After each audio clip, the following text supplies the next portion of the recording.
গল্প পাঠের আসরে আপনাদের সবাইকে স্বাগত জানাই। আমি শাহিন।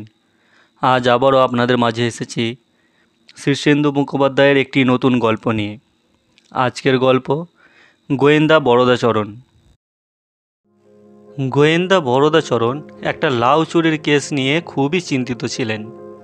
কে বা কারা পরশুদিন নপাড়ার মোক্ষদা দিদিমার ঘরের চাল থেকে একটি নধর লাউ চুরি করে নিয়ে গেছে। মোক্ষদা দিদিমার নাতি নাড়ুগোপাল বাইরে চাকরি করে। সে বড় লাউয়ের ডাল ভালোবাসে। নাতির জন্য লাউটা খুব যত্নে রেখেছিলেন দিদিমা।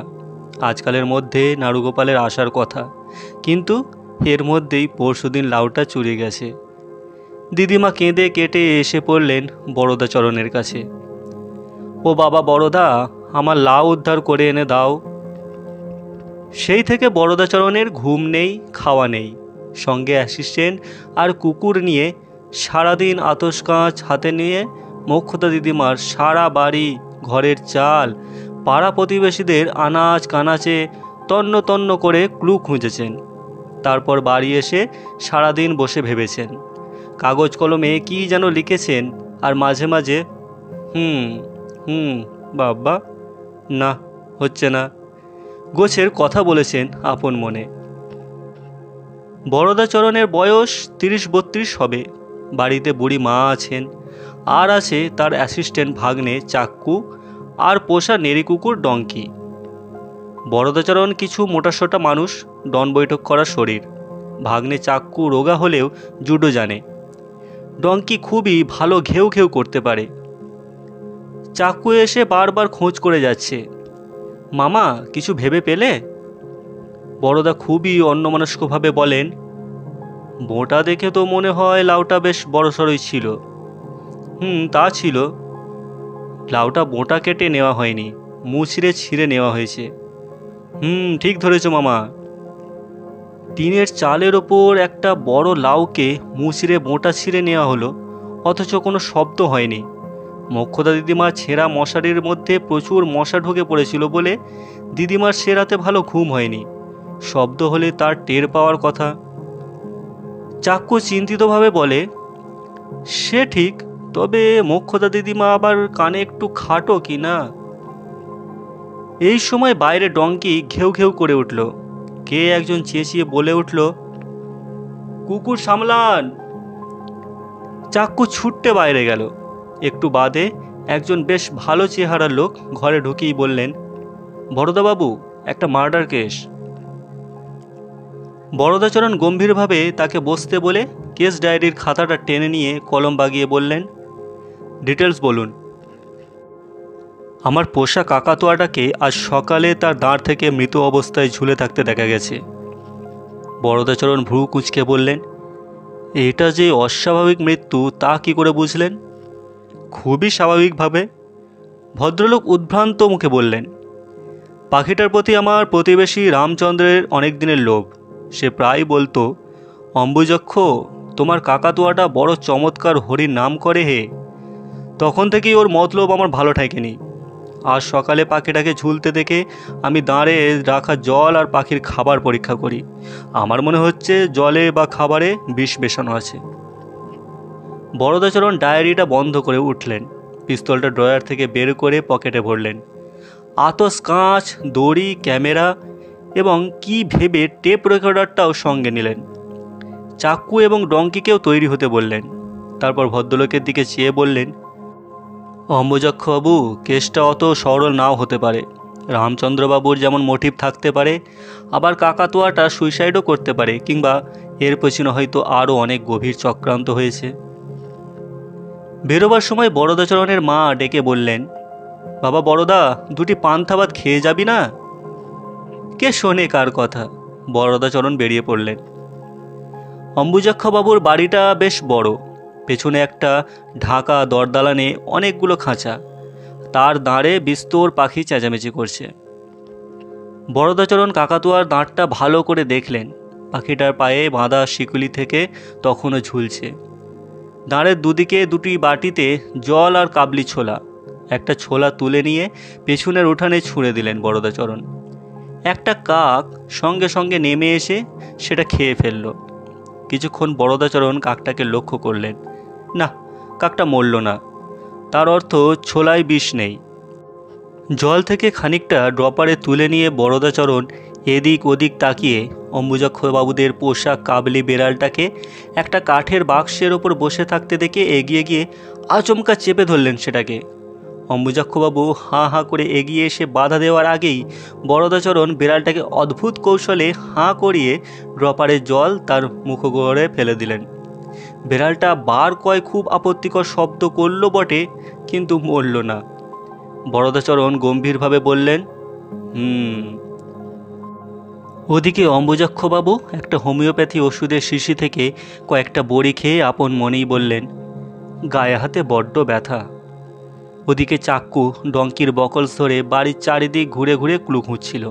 হঠাৎ সে দৌড়ে এসে বরদাচরণের কানে কানে বলে গেল, লাউয়ের খোসা, রামচন্দ্রবাবুর বাড়ির পেছন দিকে লাউয়ের খোসা পড়ে আছে মামা। বরদাচরণ বিদ্যুৎ বেগে উঠে পড়লেন। বুড়ো মানুষ রামচন্দ্রবাবু ঘরে বসে রামায়ণ পড়ছিলেন। বরদাচরণকে দেখে যেন একটু চমকে উঠে বললেন, আরে আসুন আসুন বরদাবাবু, বিখ্যাত লোকদের দেখা পাওয়া এক মস্ত সৌভাগ্য। বরদাচরণ বসলেন। স্থির চোখে কিছুক্ষণ রামচন্দ্রবাবুকে স্টাডি করে দেখলেন তিনি।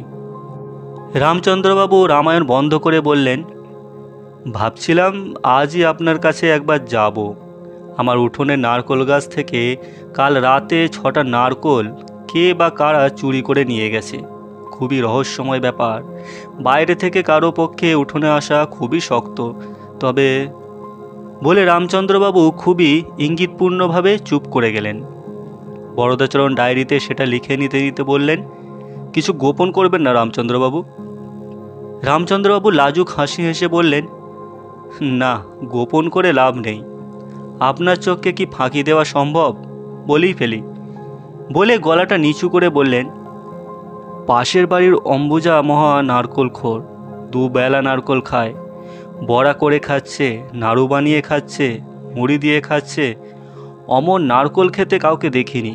প্রায় সময়ই আমাকে বলে, রামচন্দ্রবাবু, আপনার গাছে বিস্তর নারকেল হয়েছে দেখছি। আমার সন্দেহ কাল রাতে। বরদাচরণ খুবই গম্ভীর হয়ে গেলেন। একটু আগেই তিনি অম্বুজাক্ষবাবুর গায়ের ব্যথার জন্য হোমিওপ্যাথিক ওষুধ খেতে দেখেছেন। গায়ের ব্যথা তো হবেই। এই বয়সে যদি অত উঁচু নারকোল গাছে কেউ ওঠে, তবে ব্যথা হওয়াই তো স্বাভাবিক। কিন্তু খুঁজে পেতেও অম্বুজাক্ষবাবুর বাড়িতে নারকোল বা নারকেলের ছোবড়া পাওয়া গেল না। এটাও রহস্যজনক, কারণ নারকোল খাওয়া যার নেশা, তার বাড়িতে নারকোলের চিহ্ন খুঁজে না পাওয়াটা খুবই অস্বাভাবিক। কিন্তু রামচন্দ্রবাবুর বাড়ির পেছনে চাক্কুর কথা মতো লাউয়ের খোসা ঠিকই পাওয়া গেল, পরিষ্কার ক্লু। কিন্তু বরদাচরণ চট করে কিছু করেন না, অপরাধীকে সময় দেন। তাকে যে সন্দেহ করা হচ্ছে তা টেরও পেতে দেন না। মোক্ষদা দিদিমাকে লাউয়ের ব্যাপারে আরও কয়েকটা প্রশ্ন করবেন বলে বরদাচরণ ভর দুপুরে দিদিমার বাড়ি এলেন। প্রশ্নগুলো এরকম: লাউয়ের রঙটা কীরকম ছিল, গাঢ় সবুজ না সাদাটে? লাউয়ের গায়ে এক জায়গায় একটা পোকার গর্ত ছিল কিনা? বোটার কাছে এক জায়গায় একটা নখ বসানোর দাগও পাওয়া যাচ্ছে। রামচন্দ্রবাবুর বাড়ির পেছনে আস্তাকুর থেকে সব কটা লাউয়ের খোসা কুড়িয়ে এনে বরদাচরণ তার মধ্যে এইসব অকাট্য চিহ্ন দেখতে পেয়েছেন। যখন মোক্ষদা দিদিমাকে জেরা করছিলেন বরদাচরণ, তখনই হঠাৎ চাক্কু এসে চুপি চুপি কানে কানে খবর দিয়ে গেল, মামা, মোক্ষদা দিদিমার ভাড়ার ঘরে 1 বস্তা নারকেলের ছোবড়া আর 6টা খোসা ছড়ানো নারকেল। মাথাটা ঘুরে গেল বরদাচরণের। কেসগুলো খুবই জড়িয়ে যাচ্ছে, অসম্ভব জটিল হয়ে উঠছে। মোক্ষদা দিদিমার বাড়িতে নারকোল গাছ নেই, তবে ছোবড়া বা নারকোল আসে কোত্থেকে? ওদিকে রামচন্দ্রবাবুর বাড়ির চুরি যাওয়া নারকোল অম্বুজাক্ষবাবুর বাড়িতেও পাওয়া যায়নি। নারকেলের সংখ্যাটাও আশ্চর্যজনকভাবে মিলে যাচ্ছে। ভাবতে ভাবতে বরদাচরণ উঠে পড়েন। পকেট থেকে পিস্তলটা বের করে দেখে নেন 6টা চেম্বারই গুলি ভর্তি আছে কিনা। আছে। রাস্তায় পা দিতেই একটা গাড়ি সামনে ঘ্যাস করে থামল। গাড়ির ভিতরে এক সম্ভ্রান্ত ভদ্রলোক। তিনি হাত জোর করে বললেন, আসুন, বিখ্যাত গোয়েন্দাকে বাড়ি পৌঁছে দিয়ে ধন্য হই। বরদাচরণ উঠলেন। চাক্কু আর ডঙ্কিয়ে উঠল সামনের সিটে। অচেনা ভদ্রলোক গলা নিচু করে বরদাচরণকে বললেন, একটা খুবই রহস্যময় কাণ্ড ঘটে গেছে। কাল আমার একটা বুড়ো কাকাতুয়া মারা গেছে। খুবই প্রিয় পাখি ছিল আমার। ঠিক করেছিলাম পাখিটার মৃতদেহ একটা ভালো জায়গায় কবর দিয়ে ওপরে একটা চমৎকার সমাধি তৈরি করে দেব।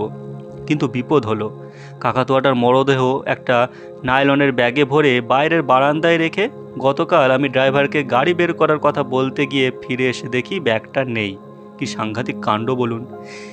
কেসটা যদি আপনি নেন। বরদাচরণ সবই টুকে নেন ডায়েরিতে, গম্ভীরভাবে বলেন, কাকাতুয়ার কেস দুটো হলো তাহলে, আশ্চর্য। বলে দুশ্চিন্তিত বরদাচরণ বাড়ির সামনে নেমে গেলেন। দুপুরে খুবই অন্যমনস্কভাবে খেতে বসেছেন বরদাচরণ। কি খাচ্ছেন তা বুঝতে পারছেন না। লাউ, কাকাতুয়া, নারকোল সব জট পাকিয়ে আছে মাথায়। তার মা বললেন, ও বড়দা, লাউ ঘন্ট দিয়ে আর দুটো ভাত মাখ। লাউ ঘন্ট কথাটা বরদাচরণের মাথার মধ্যে দু একবার টং টং শব্দ করল।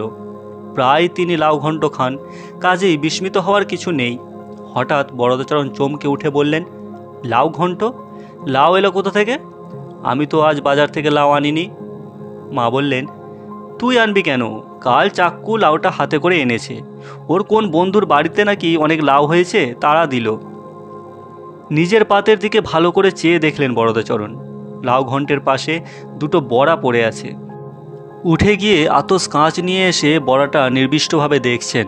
মা বললেন, দেখছিস কি? ও তো নারকোলের বড়া। 6টা নারকোল এনেছিল চাক্কু।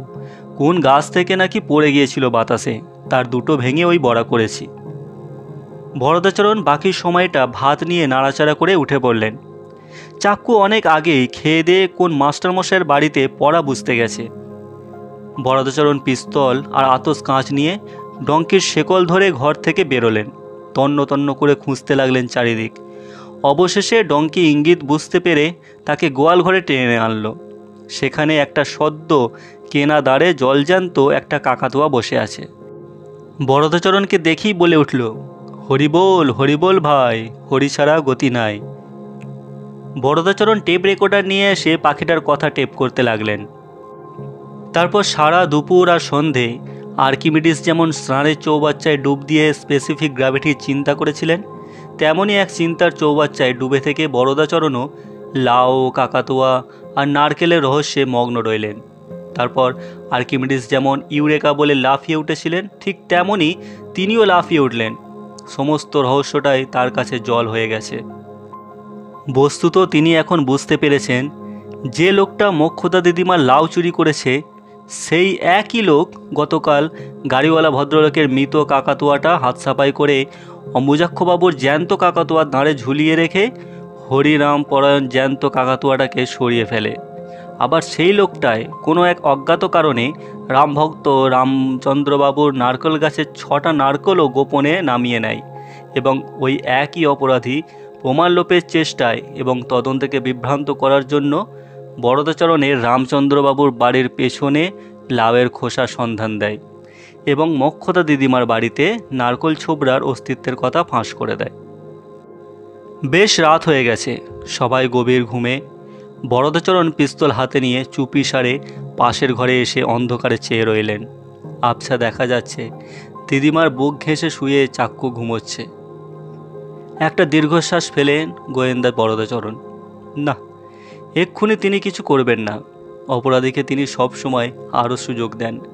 তাতে অপরাধীকে যে সন্দেহ করা হচ্ছে তা সে বুঝতে পারেন না এবং একইভাবে সে একদিন নিজের অপরাধের জালে ধরা পড়ে যায়। পিস্তল নামিয়ে গোয়েন্দা বরদাচরণ ফিরে এলেন নিজের ঘরে। তিনি এখন নিশ্চিন্তভাবে জেনে গেছেন কে অপরাধী। অপরাধী আর কেউ নয়, অপরাধী হলো